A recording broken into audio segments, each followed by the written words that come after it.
ভাই ধান কেমন হয়েছে এবার? খুব সুন্দর। আসলে এই যে এত কষ্টের পরে আপনারা যে ফসলটা ঘরে তুলছেন, কেমন লাগতেছে এখন? খুব ভালো লাগতেছে। ওনার আসলে এত কষ্টের পরে যে এখন ধান কাটতেছে, ওনাদের এখন উৎসবের সময়, ওনারা খুবই উৎসবের সাথে ধান কাটছে দেখুন। এবং এবার এখানে ফলন খুবই ভালো হয়েছে, ধানের ফলন আলহামদুলিল্লাহ মোটামুটি খুবই ভালো হয়েছে।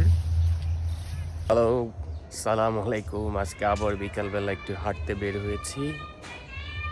আসলে বিকেলে হাঁটতে খুবই ভালো লাগে। দেখুন একবার চারপাশটা।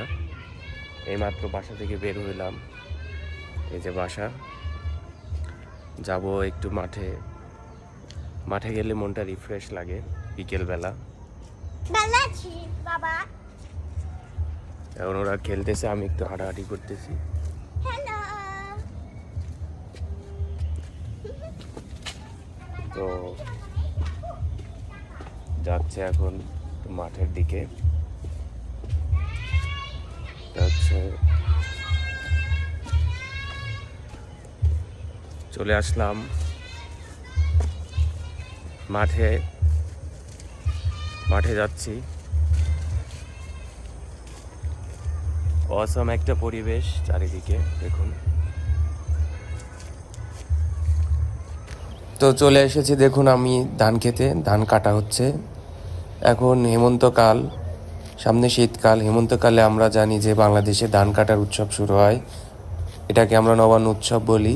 এই ধান কেটে মাড়াই করে ঘরে নিয়ে যাবে কৃষক, তারা উৎসবের সাথে নতুন ধানের দিয়ে পিঠা পুলি তৈরি করে খাবে। এটাই বাংলাদেশের ঐতিহ্য। সালামু আলাইকুম। আমি এখন ধান কাটার কাজে এখানে দেখতে আসছি, ধান কাটার কাজ। ধানগুলো কত সুন্দর এখানে কেটে, হাতে কেটে এখানে দেখুন আঙ্কেলরা।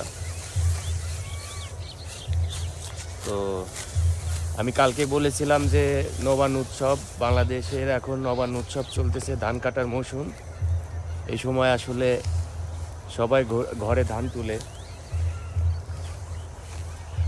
আমি প্রত্যেক দিনই এই সব মৌসুমে, ধান কাটার এই মৌসুমে আমি এখানে আসি এবং আমার দেখতে আসলে খুবই ভালো লাগে ধান কাটা দেখতে।